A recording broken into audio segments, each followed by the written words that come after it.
So on the surface, when you look at this problem, it doesn't feel like they give us enough information. They ask us to calculate the boiling point of titanium tetrachloride.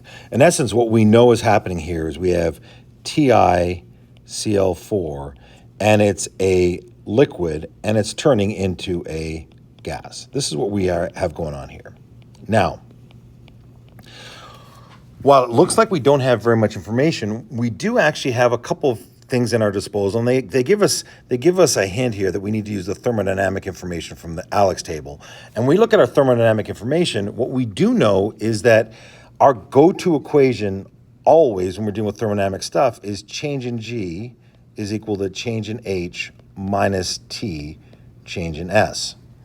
We also know that when something is boiling or freezing or changing state, the change in G value is 0. And so if we know that that's 0, we can then rearrange this equation to solve for the temperature at which that's happening. So I'm going to go ahead and do that right now so I have that at my disposal. And when I rearrange my equation, it's going to be T is equal to change in H minus change in G, which again, we've gotten rid of this, so we're not going to include that, all over change in S. So all we need to find is the change in H and the change in S for this reaction right here. So how are we going to do that? Well, remember, in both these cases, whenever we have the enthalpy of a reaction or the enthalpy change of enthalpy or for entropy, it's always the enthalpy, sum of the enthalpies of formation of the reactants minus the sum of the enthalpy of formation of the, products minus the reactants. That is a horrible misspell. Products minus reactants. So if we take a look on our table, we find that the enthalpy of formation for the gas, the product, this right here, is minus 763.2 kilojoules per mole. And for the liquid, which is our reactant, we find that it is negative, and we're subtracting here, a negative 804.2 kilojoules per mole. So when we subtract it out, we end up with 41 kilojoules per mole. So we can put that data, that right here, this, up into here. So now we have to do the exact same thing, but now we're going to solve it for the change in entropy of the reaction. So I'm going to do change in entropy of the reaction. It's going to be the same exact setup, right? The sum of the and I'm going to make sure I do it correctly. Sums of the changes of S of the products minus the sum of the S of the reactants. So how are we going to put this together? Well, we're going to look them up on the table. And again, our product, reminder here, is our gas, and our reactant is our liquid.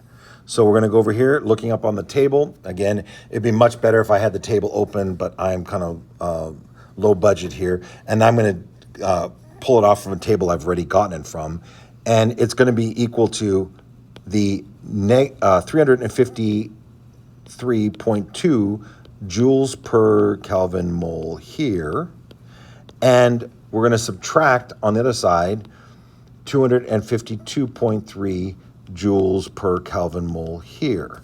And when we do that, we end up with our change in S. Our change in S for the reaction is going to be equal to, I'm going to erase this because it's an abomination. It's going to be equal to 100.9. This is without any care for significant figures, joules per Kelvin mole. Now, this is really, really important because when we look back up here at our equation and we're trying to solve for our temperature, the change in H, it's done in kilojoules. Here, this is done in joules. So we can do one of two things. We can either change this into joules, or we can change this into kilojoules. I happen to not want to deal with a whole bunch of math, so and I don't like dealing with decimals. By the way, this is 41.0, just FYI. I'm going to convert that to joules by multiplying this by 1,000. So wouldn't that give me 41,000 essentially that I'm putting up on the top, right?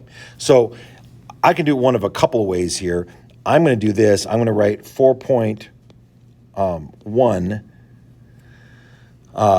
times 10 to the, actually, I don't know why I wanted to convert it to joules, but I could. 4.1 times 10 to the fourth joules per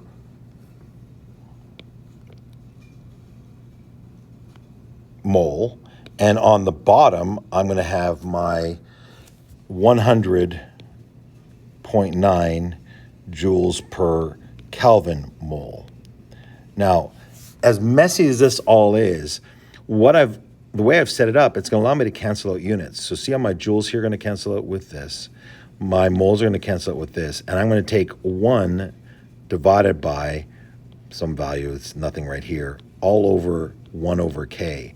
And that's the same thing as bringing this k up to the top. So when I do the final math on this, again, this is kind of a disastrous mess, but I'm trying to do this quickly just so you can get a look at this. I'm going to end up with my, I don't know, that's fun, but I did not want that. I'm going to end up with my temperature being equal to, remember, we're doing this in Kelvin, it's going to be equal to 406.34 Kelvin. Now, we don't want Kelvin because they actually asked us to solve for Celsius in this problem. So we're going to take this and we're going to subtract 273.15 from it, and we're going to end up with 113.19 degrees Celsius. Now, in the problem itself, this is my answer right here.